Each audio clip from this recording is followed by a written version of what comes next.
नमस्कार, मैं हूं सुब्रत भट्टाचार्य और आप देख रहे हैं युग करवट न्यूज। आज प्रधानमंत्री नरेंद्र मोदी ने राष्ट्र के नाम संबोधन किया।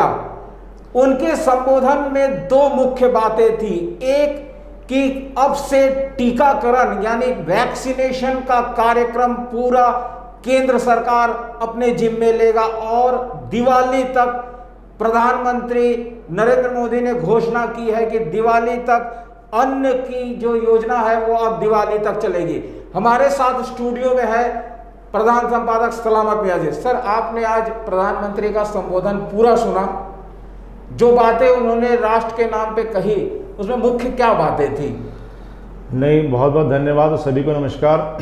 प्रधानमंत्री का बहुत दिनों बाद ये संबोधन आया है और जाहिर है जब माननीय प्रधानमंत्री का राष्ट्र का संबोधन होता है तो लोग बड़ी उसमें उनका इंतज़ार करते हैं कि न जाने क्या फैसले होंगे।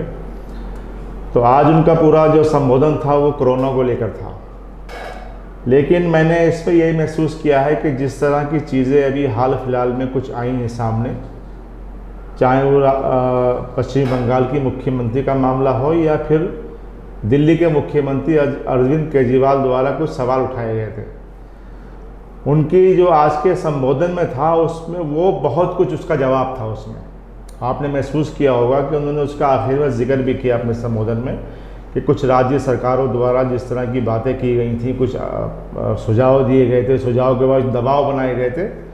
तो मुझे लगता है कहीं ना कहीं प्रधानमंत्री ने आज बहुत साफ तरीके से उनको जवाब दिया है। इसके अलावा उन्होंने ये भी एहसास करा दिया है कि जो कुछ भी हुआ है या जो कुछ भी व्यवस्थाएं कोरोना को लेकर हुई है उस पर राज्य सरकारें अपनी पीठ ना थपथपाएं। जो कुछ भी हुआ केंद्र सरकार की तरफ से हुआ।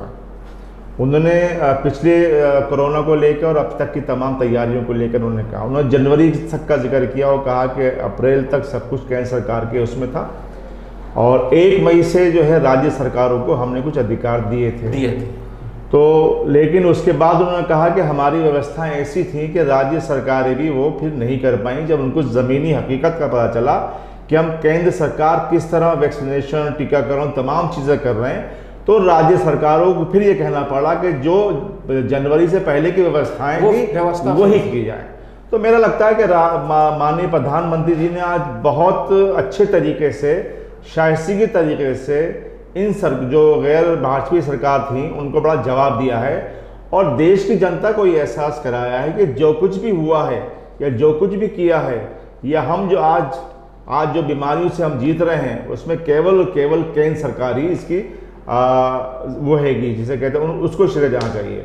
जी हाँ, केंद्र सरकार ने घोषणा की है, यानी कि प्रधानमंत्री ने घोषणा की है कि अब से टीकाकरण का पूरा जिम्मा केंद्र सरकार उठाएगी और 25% टीके निजी अस्पतालों को दिए जाएंगे और अगर कोई व्यक्ति निजी अस्पताल में टीके लगाना चाहते हैं तो वो वहां लगा सकते हैं। उन्होंने निजी अस्पतालों में टीका लगाने की दर भी फिक्स कर दी है। उनका कहना है कि जो टीके की दर है उससे सिर्फ 150 रुपया वो ज़्यादा लेंगे लगाने के, उससे ज़्यादा नहीं लगेगा। सर, ये भी एक तरह से स्थिति स्पष्ट हो गई कि निजी अस्पताल अब कितने टीका देखिए, बहुत अच्छी बात है कि बहुत से लोग होते हैं जो सरकारी में नहीं जाते या उन पर समय की कमी होती है, तो सामर्थ्य वाले लोग हैं, तो उन्होंने कहा कि ठीक है आप जाके आप निजी अस्पतालों में जा सकते हैं और वहाँ भी आपको 150 रुपये ज़्यादा नहीं देना पड़ेगा। ये पहले से कर दिया क्योंकि 500 के 1000 वाली बात आए तो माननीय प्रधानमंत्री जी ने आज ये भी कर दिया। उन्होंने बहुत अच्छे तरीके से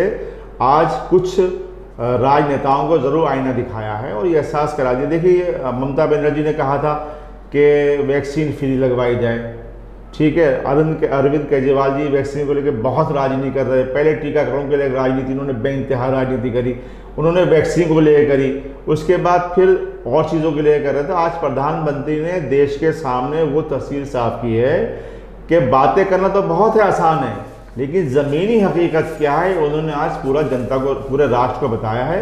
उन्होंने कहा कि जब 2014 में सरकार बनी थी तब 60% जो है वैक्सीनेशन की थी, यहाँ पे उत्पादन था। उसके बाद 90% उन्होंने 5 साल में किया, जबकि 60 साल में मात्र 60% था। उन्होंने ये भी एहसास करा। उन्होंने कहा कि आज दूसरे देश जो हमसे वो कर रहे हैं या हम दूसरे देशों का मुकाबला कर रहे हैं, ये हमने 5 साल में जो वैज्ञानिकों ने और अभी जो 1 साल में जिस तरह हमने वैक्सीन का इजाद किया है, उन्होंने बताया कि 3 वैक्सीन और तैयार हो रही हैं, एक स्प्रे वाली भी हो रही है जिससे हाँ अगर वो हो गई तो बहुत अच्छा होगा। तो आज उनका संबोधन शुरू में लग रहा था हमें भी कि कहीं ना कहीं कोरोना में जितनी सरकार की शिदत हुई है, कहीं सरकार को लेके ऑक्सीजन को लेके मौतें हुई हैं, लोग बहुत नाराज़ हैं, कहीं ना कहीं हो सकता है कि ये उसको मैनेज करने की, डैमेज कंट्रोल की बात माननीय प्रधानमंत्री कर रहे हों। लेकिन जो उनकी आहिस्ता आहिस्ता बातें चली हैं आगे, उन्होंने बहुत तस्वीर साफ की है, पूरे राष्ट्र के सामने एक आईना से उन्होंने बिल्कुल रखा है कि ज़मीनी हकीकत यह है किस तरह सरकार ने काम किया और किस तरह इस लड़ाई से वो जीतेगी और आगे जो है इससे हम जीत पाएंगे। और उन्होंने ये भी कहा कि पोलियो और चेचक के टीके लाने के लिए दशकों लगते थे और दशकों बाद देश में ये टीके आए, लेकिन कोरोना जब से शुरू हुआ तभी से हमारे वैज्ञानिक इसके वैक्सीन बनाने में लगे हुए थे ना। देखिए, उन्होंने बिल्कुल नाम ना लिया किसी का, लेकिन उन्होंने ये कहा कि 6 दशक पहले जो सरकारें रहीं जिसमें चेचक और तमाम चीज़ें थी तो पोलियो की थी, तो वहाँ से वैक्सीन के लिए इंतज़ार होता था, दशकों का इंतजार होता था, तब कहीं होता था।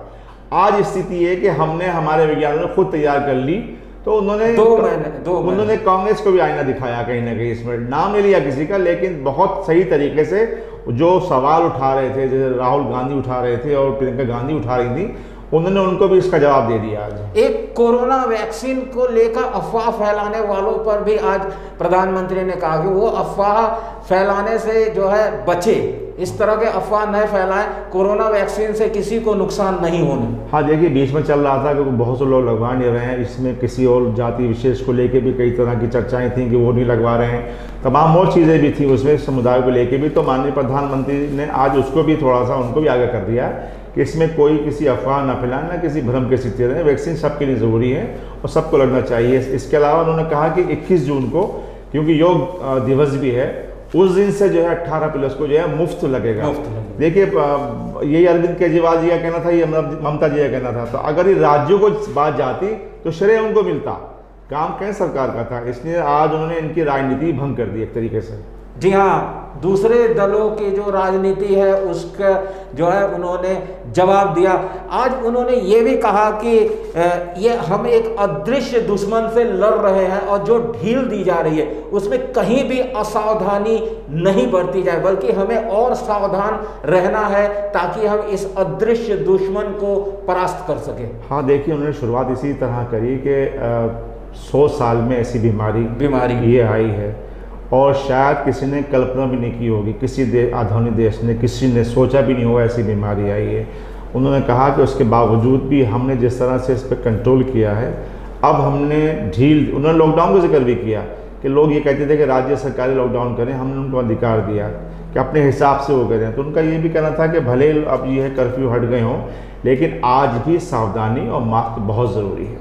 एक बात उन्होंने ये भी कही कि नियत और नीति अगर सही है तो उसमें नतीजे जरूर आएंगे। इसका क्या मायने है? नहीं, देखिए, सवाल ये है कि जो विपक्ष था वो नीति पे सवाल उठा रहा था, बार बार उनकी नीति पे, और कहता था कि नीति और नियत जो है अलग अलग हैंगी कहीं सरकार की।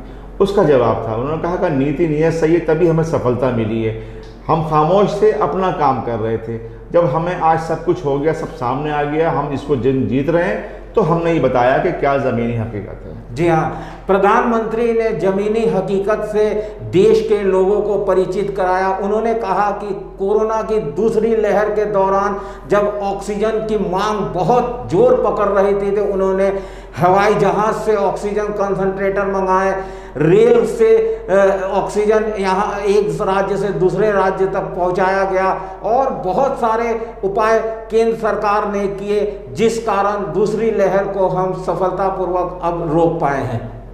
उन्होंने बहुत ज़्यादा तरीके से, आज देखिए, मैं समझता हूँ कि प्रधानमंत्री ने जिस तरह की चीज़ें आज सामने रखी हैं तो कम से कम विपक्ष को जवाब मिल गया होगा। अब शायद विपक्ष जो है इस पर, कोरोना पे राजनीति शायद ज़्यादा नहीं कर पाएगा। और इसके अलावा उन्होंने एक वो राशन को लेके भी, देखिए, दिल्ली में सरकार ने राशन मुफ्त करने का जो बनाया था, आज उन्होंने उनको भी करारा जवाब दे दिया।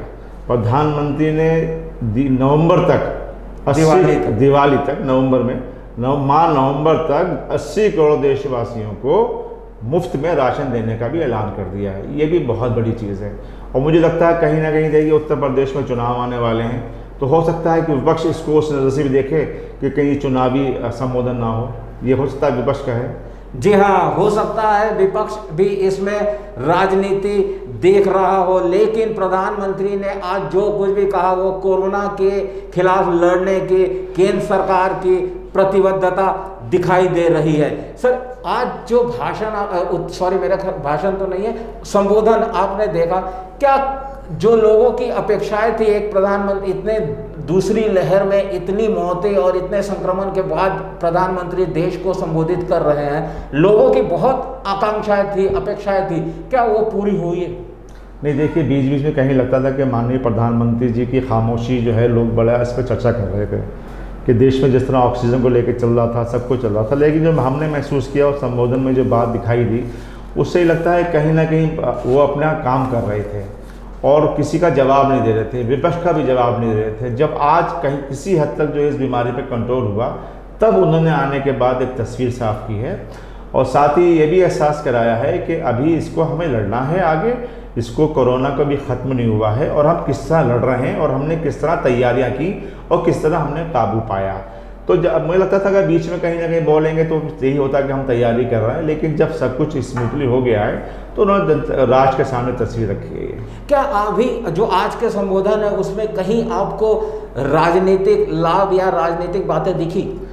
देखिए, जाहिर है कि एक पार्टी के में हैं और सरकार है तो कहीं ना कहीं वो चीज़ तो आती है, लेकिन उसमें राजनीति भी बहुत हो रही थी, विपक्ष बहुत राजनीति कर रहा था।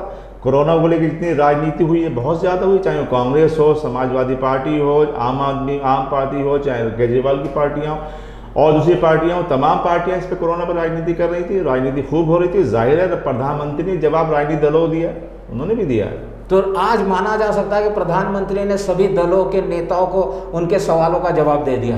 बिल्कुल दे दिया, निस्संदेह जवाब दे दिया, इसमें कोई दो राय नहीं है। आज जो चीज़ें उन्होंने प्रैक्टिकली बताई हैं वो पूरा जवाब है, लेकिन विपक्ष है उसमें भी कहीं ना कहीं उसमें सवाल निकालेगा। और फिर उत्तर प्रदेश में चुनाव होने वाले हैं, पंजाब में चुनाव होने वाले हैं। मुझे लगता है कि देखना आप कल को शायद इसमें जो है डिबेट होगी तो कहीं ना कहीं इसमें चुनावी मुद्दा बनेगा कि सब चुनाव आने वाले हैं, इसलिए गरीबों को राशन दिया जा रहा है, टीका यूँ लगवा रहे हैं ताकि केंद्र सरकार की वाह होगी। तो जाहिर विपक्ष तो अपना काम करेगा, लेकिन प्रधानमंत्री ने ज़रूर विपक्ष को आईना दिखाया। जी हाँ, प्रधानमंत्री ने जरूर विपक्ष को आईना दिखाया, लेकिन विपक्ष का काम भी है कि उसमें भी सवाल उठाना। एक बात और एक घटना आज और हुई है, मुलायम सिंह यादव ने आज कोरोना टीका लगवाया। ये वही मुलायम सिंह यादव है जिनके बेटे पूर्व मुख्यमंत्री अखिलेश यादव ने कहा था कि यह टीका भाजपा वालों का, उन्होंने ये शब्द इस्तेमाल किया था कि यह टीका भाजपा का है, वो खुद नहीं लगाएंगे। जब समाजवादी पार्टी की सरकार में टीका बनेगा तब जाके वो टीका लगाएंगे। सर, आज इसको लेकर सोशल मीडिया में ज़बरदस्त ये वायरल हो रहा है कि मुलायम सिंह यादव ने टीका लगाया और वो हर वक्त अखिलेश यादव को नसीहत देते रहे, इस तरह का वो वाक्य सोशल मीडिया में चल रहा है। नहीं, देखिए मैंने भी आपसे कहा ना, कोरोना को लेकर बहुत सियासत हुई, वो टीके को लेकर सियासत हुई, वैक्सीन को लेकर सियासत हुई और पता नहीं ये तो एक वैज्ञानिकों का अपमान था। ये बात अखिलेश जी का कहना है कि हम नहीं लगवाएंगे, ये तो कोई बीजेपी के किसी नेता ने तो बनाई भी थी वैक्सीन, तो देश के वैज्ञानिकों ने बनाई थी, उसमें आपको लगवाना चाहिए था। या ये कहना कि भाजपा की वैक्सीन हम नहीं लगवाएंगे। आज देखिए ना, बाप ने जवाब दे दिया, बाप ने सब कुछ ख़त्म कर दिया, बाप ने लगवा ली, तो क्या रह गया अब?